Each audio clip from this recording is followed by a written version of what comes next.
To the cast and crew of GPT's Groundhog Day, even though it seems I finished my 1 millionth play, I still find on closing night that I have something to say. So please all bear with me as I'm still so amazed and feel very strongly that you all must be praised. Don and Rick worked their magic to build a pretty incredible set, and Christina and Eric made sure lights and sound rolls were met. Stella's set dressings were what really set the scene, while Lindsay and Linda's amount of props was absolutely obscene. Teresa's crew did their magic on our makeup and our hair. Stephanie and Jillian went all out to give us many things to wear. Marie and Jim were the reason we were so good at how we sounded. Katie's expert choreography left the audiences astounded. Randy and Arlene's producing, including food to soothe our soul. And Amy and Sula took the reins in keeping the chaos under control. Are they even here? Are you here?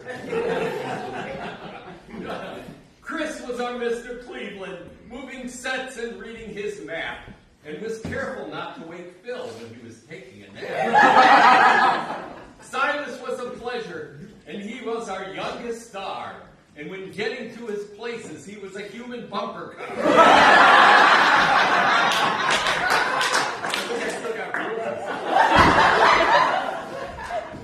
Deputy Janine was funny rounding up those drunken men, and it was so good to have her back on GPT's stage.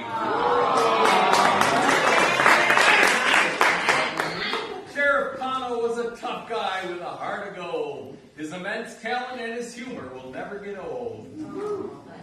Benji as our Freddy, giving Debbie that diamond that shocked her, was an absolute hoot, treating Phil as a goofy cow doctor. Zach, our bartender Billy, and chubby man for this show. It is always a pleasure to see him as a tap dancing pro. Yeah, Charlie as our elder proudly showed Phil off to the crowd. But it was his dead guy on the bench that really made me proud.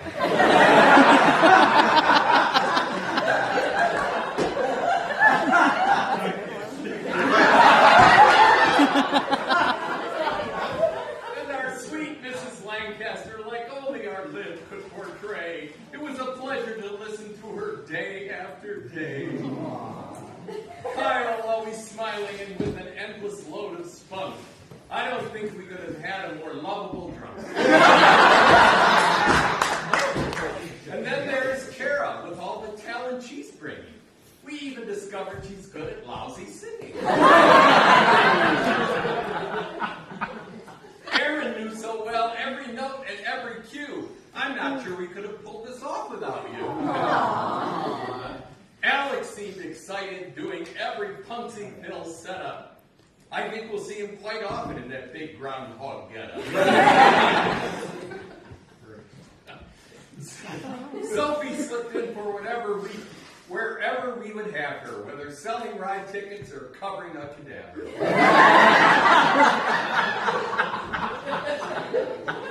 Justin as the town drunk and the busboy who was gay. Mastered and changing costumes about 20 times each day. Kevin shined as Larry with that heavy camera to boot. But his role as the goofy healer was definitely a hoot. Erica has that smile that can take you without warning, and she really hits home with her cheerful good morning.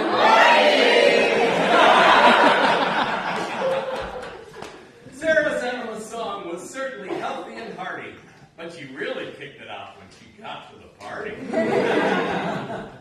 Alan drove out demons to encourage Phil's endurance, and if that didn't work, he sold him life insurance. Hannah looked great when made up and dressed fancy, and she stole all our hearts when she sang as Sweet Nancy. Amanda was the perfect Rita, just enjoying her day, and laid it all out and rocked it when doing one day.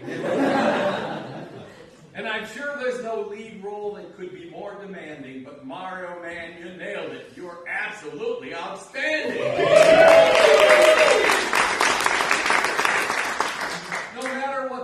setback or crisis or dilemma, thank God we have the insight of our talented Emma. Danielle, you pulled this off with exceptional perfection. Your guidance and instructions weren't just pointless direction.